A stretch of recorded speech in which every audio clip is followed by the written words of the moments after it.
Hello everyone, आप सभी का स्वागत है आपके अपने यूट्यूब चैनल केमिस्ट्री क्लासेस में। तो देखिए, आज हम लोग डिस्कस करने वाले हैं एनर्जी के बारे में। तो सबसे पहले हम लोग डिस्कस करते हैं एनर्जी जो है हाइड्रोजन एटम के बारे में हम लोग डिस्कस करेंगे। एनर्जी का फॉर्मूला हम जानते हैं, एटम का फॉर्मूला होता है एनर्जी ऑफ nth ऑर्बिट। इसका फॉर्मूला होता है -13.6 into Z² by n square electron volt per atom. फिर से सुन लो एक बार और, बिना कोई टाइम वेस्ट किए देखते हैं हम लोग थोड़ा। इसमें देखिए, एनर्जी जो है nth ऑर्बिट का, ये मैं आपको ऑलरेडी प्रूफ करके बताया भी हूँ, ठीक है। -13.6 into Z² by n square electron volt per atom. Clear. अब हम लोग अगर डिस्कस करें for hydrogen atom, hydrogen atom मतलब H एटम के बारे में बात की जाए तो यहाँ पे देखो, Z जो होगा कितना होगा, 1 होगा। हाइड्रोजन एटम के लिए इसका एटॉमिक नंबर क्या होता है, 1 होता है। तो Z हमेशा क्या होगा, 1 होगा। क्लियर। किसके लिए, हाइड्रोजन के लिए। अब देखो यहाँ पे E1 मतलब हो गया पहला ऑर्बिट। पहले ऑर्बिट में मैं 13.6 इंटू -13.6 इंटू ये Z जो है हमेशा 1 रहेगा, तो 1 का स्क्वायर डिवाइडेड बाई 1 का स्क्वायर कितना हो जाएगा, -13.6 इलेक्ट्रॉन वोल्ट। ये आपको याद रखना पड़ेगा। तो एनर्जी जो है पहले ऑर्बिट में हाइड्रोजन एटम का कितना होगा, -13.6 होगा। क्लियर। इसी हिसाब से E2 की बात की जाए तो E2 कितनी हो जाएगी बताइए, -13.6 इंटू 1 का स्क्वायर। Z तो हमेशा क्या होगा, कांस्टेंट होगा। हाइड्रोजन का जो Z होता है वो क्या होता है, 1 होता है, तो ये हमेशा 1 ही रहेगा। तो 1 का स्क्वायर डिवाइडेड बाई n कितना है, तो ये 2 है, 2 का स्क्वायर। जब डिवाइड करोगे 2 का स्क्वायर मतलब 4, -13.6 को 4 से डिवाइड करोगे तो ये आपका आ जाएगा -3.4 इलेक्ट्रॉन वोल्ट। ये आपको याद रखना पड़ेगा। तो E1 हो गया -13.6 और E2 कितना हो गया, -3.4 इलेक्ट्रॉन वोल्ट। इसी हिसाब से E3 निकाली जाए तो -13.6 इंटू 1 का स्क्वायर डिवाइडेड बाई 3 का स्क्वायर। तो ये आपका हो जाएगा 3 का स्क्वायर 9 हो जाएगा, -13.6 डिवाइडेड बाई 9। तो इसको कैलकुलेट करोगे तो ये आ जाएगा -1.5 इलेक्ट्रॉन वोल्ट। क्लियर। तो E1 हो गया, E2 हो गया, E3 हो गया। अब हम लोग E4 और E5 भी निकाल सकते हैं। तो E4 क्या आ जाएगा बताइए, -13.6 इंटू 1 का स्क्वायर डिवाइडेड बाई 4 का स्क्वायर। तो ये आपकी वैल्यू आ जाएगी, मैं बता देता हूँ, -0.85 इलेक्ट्रॉन वोल्ट। ये सब आपको याद रखना पड़ेगा कि पहले वाले ऑर्बिट में E1 में कितना होता है एनर्जी, -13.6 इलेक्ट्रॉन वोल्ट। E2 में कितना होता है, -3.4 इलेक्ट्रॉन वोल्ट। और E3 में कितना होता है, -1.5 इलेक्ट्रॉन वोल्ट। और E4 में कितना होता है, -0.85 इलेक्ट्रॉन वोल्ट। और E5 में कितना हो जाएगा बताइए, -13.6 इंटू 1 का स्क्वायर डिवाइडेड बाई 5 का स्क्वायर कितना हो जाएगा बताओ। E5 जो है आपका हो जाएगा -0.54 इलेक्ट्रॉन। क्लियर। तो E5 ये हो गया और E4 ये हो गया, E4 ये हो गया। और इधर आपका 3 हो गया, E1 E2 E3 E4 और E5। इधर मैं लिख देता हूँ, एक बार देख लेते हैं कि जगह है कि नहीं नीचे। चलिए, बेहतरीन, बहुत दिख रहा है अच्छे से। अब देखो, E1 आपको याद रखना पड़ेगा फॉर हाइड्रोजन एटम के लिए E1 जो है मतलब पहले ऑर्बिट का एनर्जी जो होगी -13.6 इलेक्ट्रॉन वोल्ट। E2 जो होगी दूसरे ऑर्बिट, ये आपका हो जाएगा -3.4 इलेक्ट्रॉन वोल्ट। तीसरा ऑर्बिट की बात की जाए तो ये आपका हो जाएगा -1.5 इलेक्ट्रॉन वोल्ट। E4 की बात की जाए तो ये आपका हो जाएगा -0.85 इलेक्ट्रॉन वोल्ट। वही E5 की बात की जाए तो ये हो जाएगा आपका -0.4 इलेक्ट्रॉन। ठीक है, तो ये आपको याद रखना पड़ेगा। रिमेम्बर, आपको ये क्या करना पड़ेगा, याद रखना पड़ेगा। हाइड्रोजन के लिए जो एनर्जी होगी पहले ऑर्बिट की -13.6 इलेक्ट्रॉन वोल्ट, दूसरे ऑर्बिट की एनर्जी होगी -3.4 इलेक्ट्रॉन वोल्ट, तीसरे की होगी -1.5 इलेक्ट्रॉन वोल्ट, चौथे की होगी -0.8 इलेक्ट्रॉन वोल्ट और पांचवे की कितनी होगी -0.54 इलेक्ट्रॉन वोल्ट। क्लियर? बहुत बेसिक चीजें हैं लेकिन आपको ये काम आने वाली चीजें हैं, तो इसको आपको क्या करना पड़ेगा, रिमेम्बर इट। ओके, और आपको इसको अच्छे से याद रखना पड़ेगा। अभी आगे हम लोग बढ़ते हैं, क्वेश्चंस की तरफ चलते हैं। थोड़े से अच्छे अच्छे क्वेश्चंस आपके लिए मैं लेके आया हूँ, तो मजा आने वाला है। क्वेश्चन ध्यान दीजिए। तो चलिए हम लोग डिस्कस करते हैं कुछ क्वेश्चंस।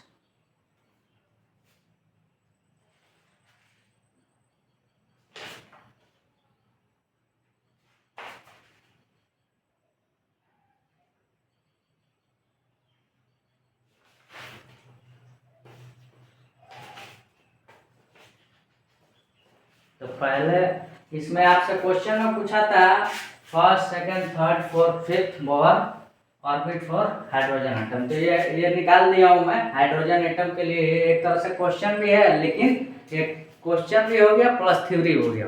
ठीक है, क्वेश्चन और थ्योरी एक ही साथ में बता दिया। ताकि इसको याद रखना पड़ेगा, फिर से बोल दे रहा हूँ, आपको इसको याद रखना पड़ेगा। आने वाले समय में इसको हम लोग यूज करने वाले हैं क्वेश्चन में। क्लियर? तो चलिए आगे बढ़ते हैं, एक दो क्वेश्चन और अच्छे अच्छे देखते हैं।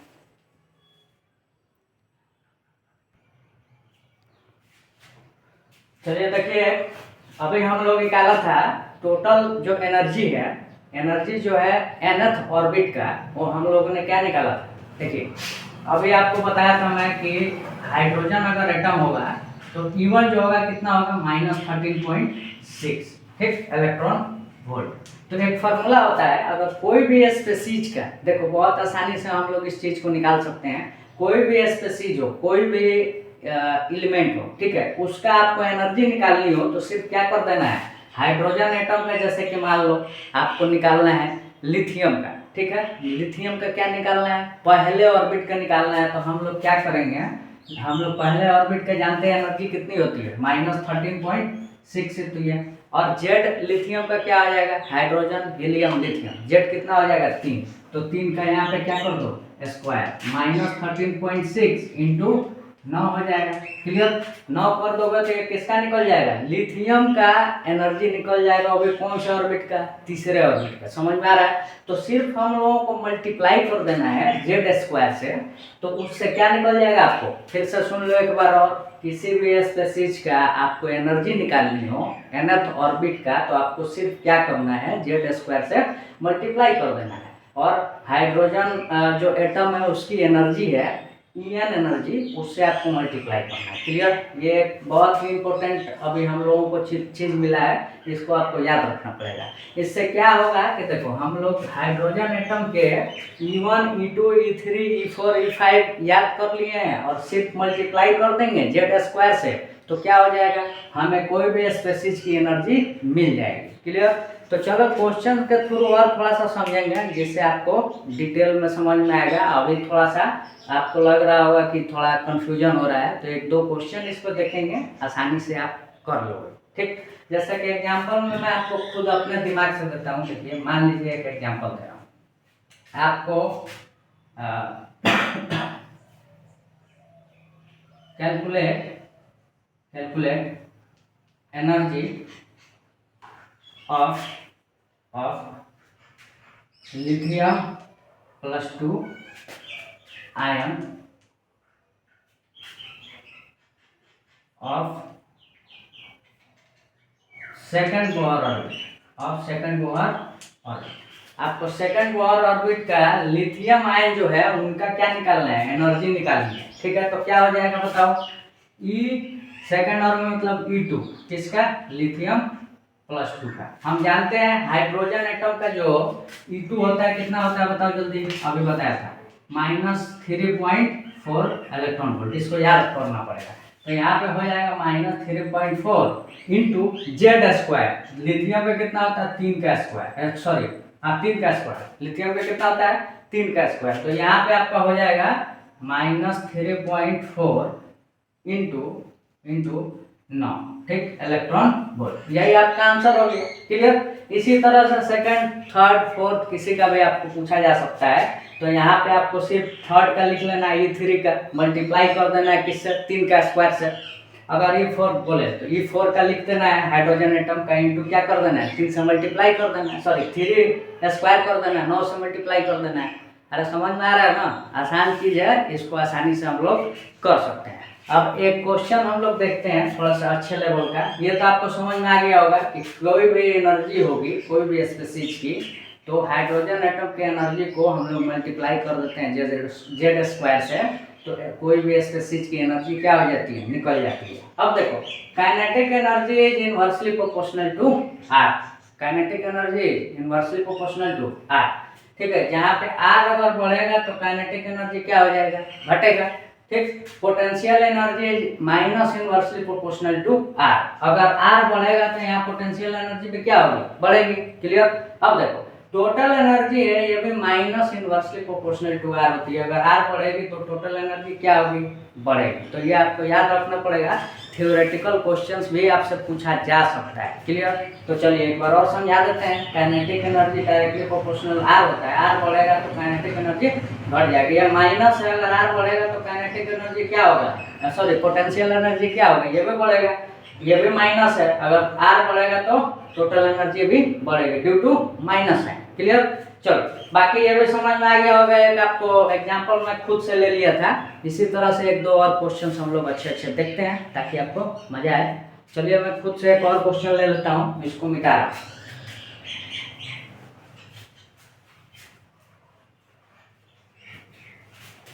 चलो अपने दिमाग से मैं क्वेश्चन लेता हूँ।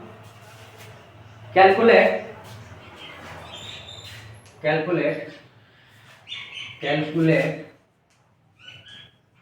Kinetic energy and potential energy. Calculate kinetic energy and potential energy of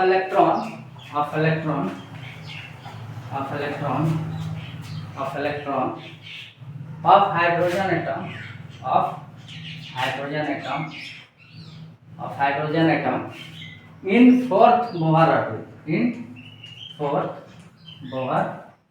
BO मतलब बोहर।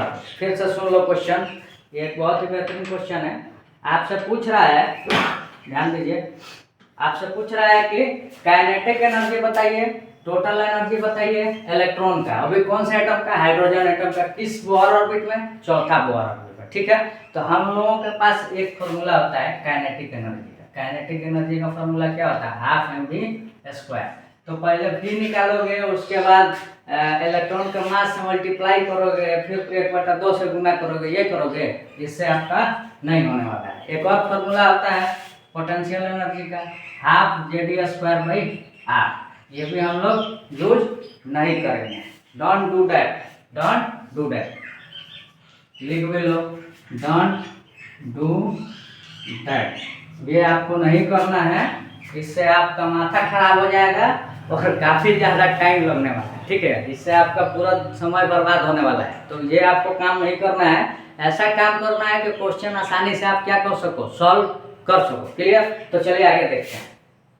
इसका सॉल्यूशन देख रहे हैं हम लोग, आगे देखते हैं कैसे सॉल्व करना है। तो हम जानते हैं E4 कितना होता है, हाइड्रोजन का E4 कुछ देर पहले लिखाया था, आपको याद करने को भी बोला था, -0.85 इलेक्ट्रॉन वोल्ट। क्लियर। अब हम जानते हैं काइनेटिक एनर्जी जो होती है, काइनेटिक एनर्जी ये कितनी होती है आपको मैं बताया होगा, ठीक है।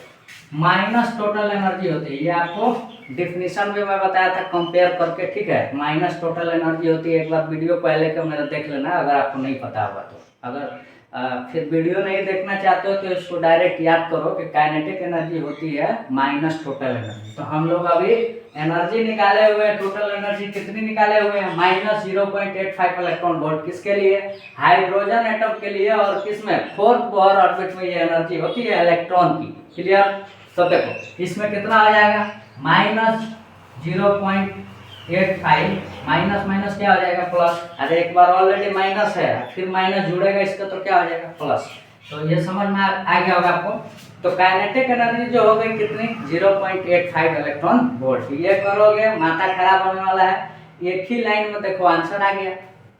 अब इसके बाद हम लोग पोटेंशियल एनर्जी भी निकाल सकते हैं। पोटेंशियल एनर्जी आपको बताया था 2 गुना होता है किसके, टोटल एनर्जी के। 2 गुना किसका होता है, टोटल एनर्जी के। ये भी आपको याद करना पड़ेगा ये सारी चीजें। 2 गुना किसके होता है, टोटल एनर्जी का। तो यहाँ पे 2 गुना 2 टाइम्स 0.85 इलेक्ट्रॉन वोल्ट। ठीक है, ये जब गुना कर दोगे तो आपका आंसर क्या आ जाएगा, -1.7 इलेक्ट्रॉन वोल्ट आ जाएगा। -1.7 इलेक्ट्रॉन वोल्ट। देखो ये क्वेश्चन जो है काफी मतलब अच्छा क्वेश्चन माना जा रहा है। इसलिए माना जा रहा है काफी अच्छा क्वेश्चन, बच्चे इस तरह के क्वेश्चन में कंफ्यूज हो जाते हैं। ठीक है, तो इस तरह के क्वेश्चन में आपको कंफ्यूज नहीं होना है। आसान सा ही क्वेश्चन है लेकिन बढ़िया क्वेश्चन है। अब देखो काइनेटिक एनर्जी का फॉर्मूला अप्लाई करोगे, हाफ mv² अप्लाई करोगे, हाफ mv² अप्लाई करोगे। 1 मिनट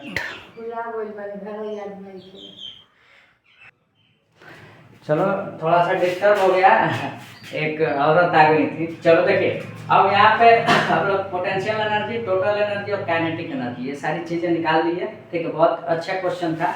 एक और बेहतरीन क्वेश्चन देखते हैं, एक और हम लोग बेहतरीन क्वेश्चन देखते हैं। काइनेटिक एनर्जी, पोटेंशियल एनर्जी, इसके बाद total energy, kinetic energy, potential energy and total energy of electron.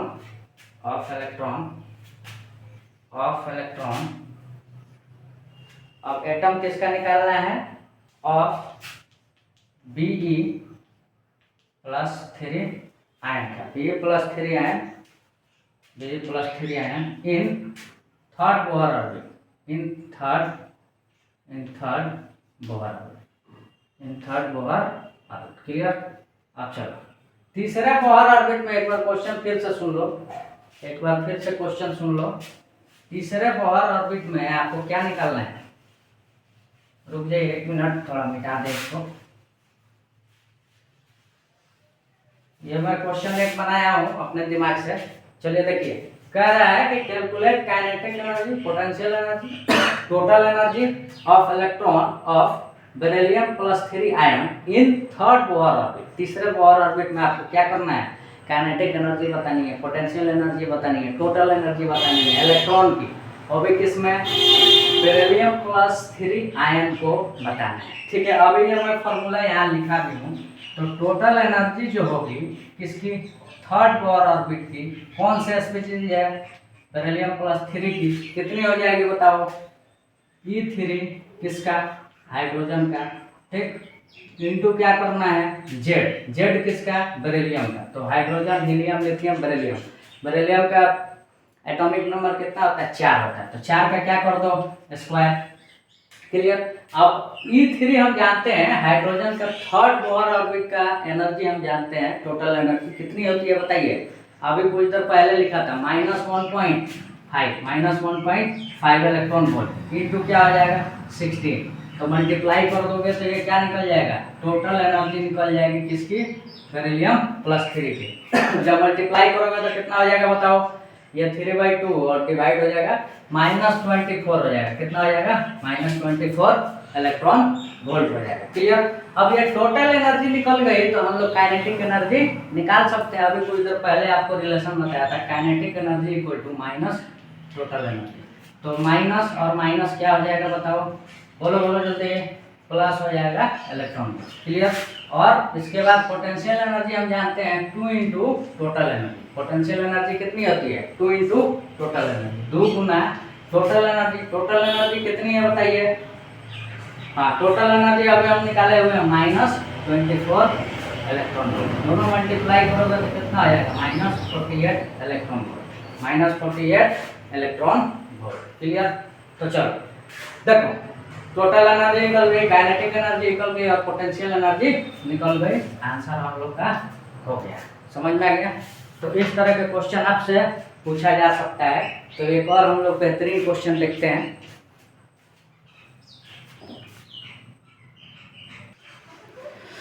तो चलिए देखिए ये question, calculate ratio of energy of electron in fifth Bohr orbit of beryllium +3 to third Bohr orbit of helium +9। ठीक है, तो चलिए इसमें क्या करना है, एनर्जी का रेशियो निकालना है। एक दिया हुआ है पांचवा बोहर ऑर्बिट दिया हुआ किसका, बेरिलियम +3 आयन का दिया हुआ है, और एक दिया हुआ है हीलियम प्लस आयन का थर्ड ऑर्बिट का जो एनर्जी होगी उसका रेशियो निकालना है। तो मेनली आपसे पूछ रहा है E5 किसका, बेरिलियम का, बेरिलियम +3 का, डिवाइडेड बाई किसका पूछ रहा है एनर्जी, E3 किसका, हीलियम का, हीलियम प्लस आयन का। तो हम जानते हैं एनर्जी जो होती है it is directly proportional to, चलिए बताइए आप लोग याद करिए जल्दी, डायरेक्टली प्रोपोर्शनल टू क्या होता है, Z²/n, क्या होता है, Z²/n। इसीलिए तो यहाँ पे Z² मल्टीप्लाई हो गया, और n जो है हाइड्रोजन एटम का क्या होगा, कांस्टेंट रहेगा। देखो एनर्जी Z²/n, ठीक है। तो हम यहाँ पे लिख सकते हैं Z इसका बताओ, Z2/Z1, सॉरी Z1/Z2 का स्क्वायर और Z2 का square into N2 divided by N, ठीक है, N2 डिवाइडेड बाई N। फिर से सुन लो, यहाँ पे हो जाएगा Z1²/Z2² इंटू N2/N1। क्यों, क्योंकि एनर्जी जो होती है it is directly proportional to Z²/N², तो Z1²/Z2² हो जाएगा इंटू N2/N1 हो जाएगा। ठीक है, ये भी आपको मैं पहले ही थ्योरी में बता चुका हूँ, तो हम लोग अननेसेसरी टाइम वेस्ट नहीं करेंगे, फिर भी आपको मैं टाइम दे देता हूँ एक अच्छे टीचर होने के नाते, कि चलो कम से कम अच्छे टीचर तो कर रहे हैं।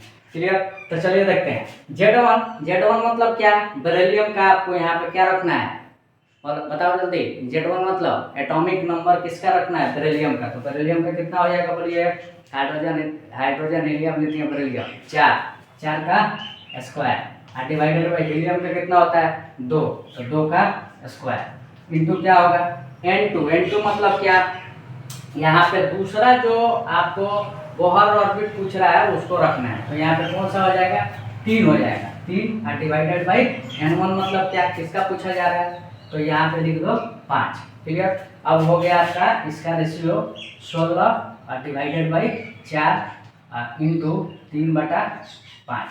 ठीक है, ये हो गया 4 3 12/5, 4 3 12/5, ये आपका हो गया 12/5 आंसर, 12/5 आंसर। क्लियर, तो चलो आगे बढ़ते हैं। यहाँ तक तो समझ में आ गया होगा, 12/5 आपका आंसर हो जाएगा। एक मिनट Z²/N² होता है, Z²/N² होता है। रुक जा, थोड़ा सा मिस्टेक हो गया। एनर्जी जो होती है it is directly proportional to Z²/N²।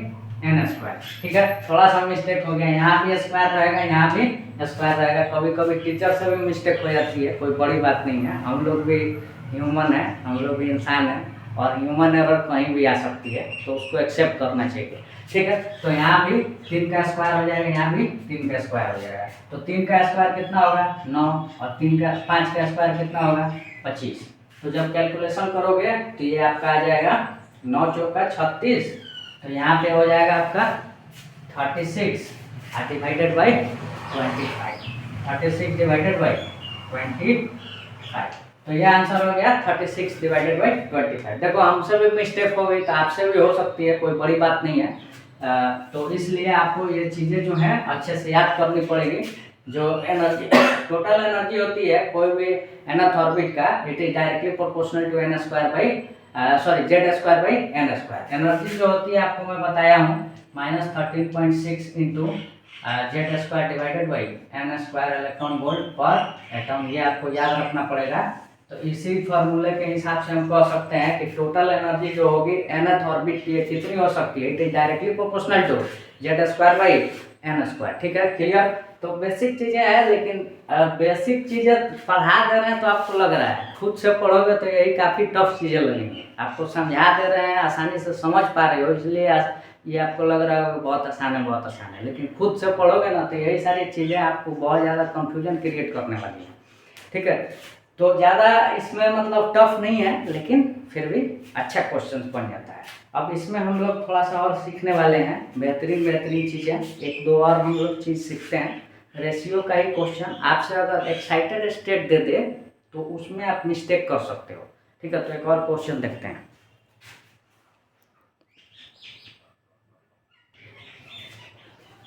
चलो देखो, calculate ratio of energy of second excited state of helium ion to third excited state of beryllium ion. ठीक है, आपको ये मैं बताया हुआ हूँ। एक्साइटेड स्टेट जो होती है, फर्स्ट अगर बात की जाए फर्स्ट, तो एन कितना हो जाता है, 2 हो जाता है।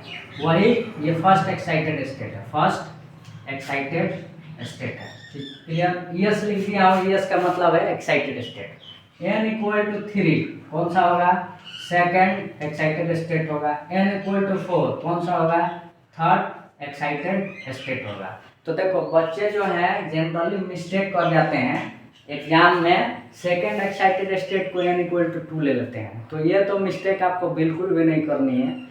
एज ए नीट एस्पायरेंट आप एक डॉक्टर बनने वाले हैं, तो आपको तो बहुत पेशेंटफुली, बहुत पेशेंसली आपको क्या करना होगा, इस तरह के क्वेश्चंस को डील करना होगा। नहीं तो पता चला कि आप पेशेंट के साथ वैसे ही डील कर रहे हो बीमारी कुछ है, हाथ काट दिए, फिर तो बवाल हो जाएगा। समझ रहे हो ना, बहुत ज़्यादा खतरनाक हो जाएगा। तो आपको तो एज एक समझिए कि आपको डॉक्टर बनना है, आपके अंदर तो बहुत ज़्यादा पेशेंस होनी ही चाहिए। तो इस तरह के क्वेश्चन में आप पेशेंटली उसको क्या कीजिए, बहुत आसानी से इसको सॉल्व कर सकते हैं और धैर्यपूर्वक। ठीक है, तो यहाँ पे जो सेकंड एक्साइटेड स्टेट है, इसका मतलब है कि n इक्वल टू कितना होगा, 3 होगा। ठीक, और थर्ड एक्साइटेड स्टेट का मतलब क्या हुआ, n इक्वल टू क्या होगा, 4 होगा। ये आपको मैं पहले भी बता चुका हूँ कि ग्राउंड स्टेट जो होता है वो पहला n इक्वल टू 1 को ग्राउंड स्टेट बोलते हैं। उसके बाद n इक्वल टू 2 है वो फर्स्ट एक्साइटेड स्टेट हो जाता है, n इक्वल टू 3 है second excited state, n equal to 4 है third excited state, n equal to 5 fourth excited state and so on, ऐसे बढ़ता जाता है। क्लियर, तो चलिए आगे हम लोग समझते हैं। Calculate ratio of energy, energy किसकी निकालनी है, second excited state of helium. ठीक, तो ये आपसे पूछ रहा है एनर्जी हीलियम की, अभी किस में, E3 पूछ रहा है। सेकंड का मतलब क्या हो गया, n इक्वल टू 3, और यहाँ पे क्या यूज करना होगा, helium ion divided by E4 आपसे पूछ रहा है किसका, बेरिलियम प्लस 3 का। तो हम अभी फार्मूला हम लोगों ने लिखा था, क्या फार्मूला था बताइए, Z square by N square into n2 square divided by n1 square. तो Z square by z1 square by z2 square क्या हो जाएगा, हीलियम का एटॉमिक नंबर कितना होता है, 2 का स्क्वायर, उसके बाद बेरिलियम का एटॉमिक नंबर कितना होता है, 4 का square, into n2 square, n2 मतलब क्या, 4 का स्क्वायर, डिवाइडेड बाई यहाँ पे n1 जो है क्या है, n1 जो है 3 है और n2 जो है कितना है, 4 है। ठीक है, तो n2 का स्क्वायर डिवाइडेड बाई n1 का स्क्वायर मतलब 3 का स्क्वायर। क्लियर, अब ये आपका हो गया, कैलकुलेशन करोगे तो ये कट गया, 4 डिवाइडेड बाई कितना हो गया, 9, और 2 का स्क्वायर 4 और 3 का स्क्वायर 9, 4 डिवाइडेड बाई 9। ठीक है, तो इस तरह के क्वेश्चन आपसे पूछे जा सकते हैं, बहुत ही बेहतरीन क्वेश्चन है लेकिन मज़ेदार, आपको मज़ा आया हो। तो चलिए इस तरह से, अगर चलो एक और क्वेश्चन ले ही लेते हैं, जब पढ़ ही रहे हैं तो एक और क्वेश्चन ले लेते हैं थोड़ा सा और अच्छा वाला। तो मैं तो आपको एग्जाम में समझिए कि नीट में किसी तरह का क्वेश्चन आएगा तो हमारे नोट से आने ही वाला है, इतना जान लो।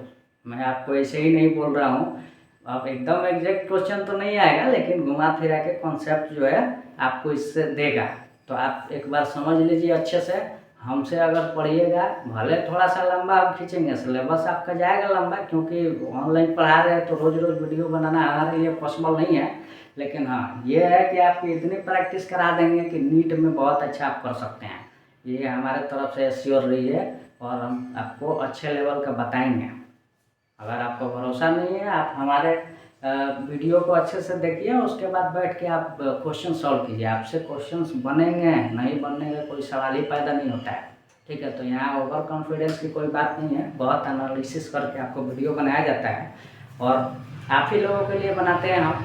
ठीक है, अभी हमारा नुकसान चल रहा है लेकिन नुकसान क्या है, आज नहीं तो कल इसमें फ़ायदा भी आने वाला है, बेहतरीन करने वाले हैं। चलिए ठीक है, मिलते हैं अगले वीडियो में। एक दो क्वेश्चंस रह गए हैं, बता देंगे।